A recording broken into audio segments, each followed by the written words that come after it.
Fərman Kərimzadə Qarlı Aşırım romanını yazanda cəmi 27 yaşı var idi.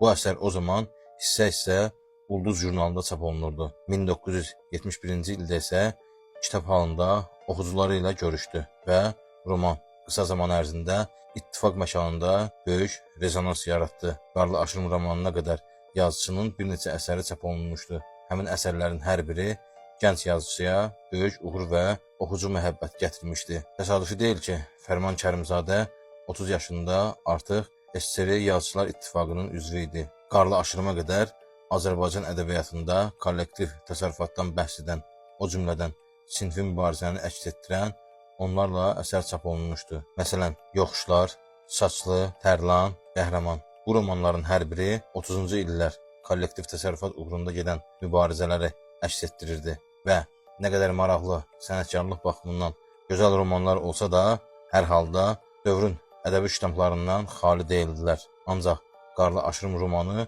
bu əsərlərdən fərqli olaraq yalnız dövrün ictimai, siyasi, sosial və mədəni həyatını özündə əks etdirmədi.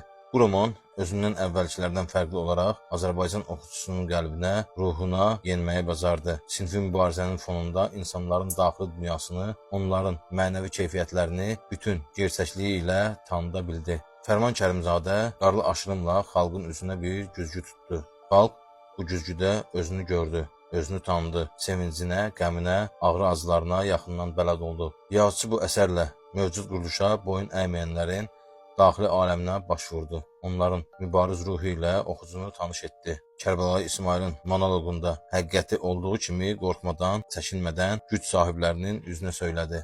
Mənə dəyən kimə dəysəydi, indiyə qədər 10 dəfə silah götürərdi. Adamın varına da toxunarlar, torpağını da götürərlər.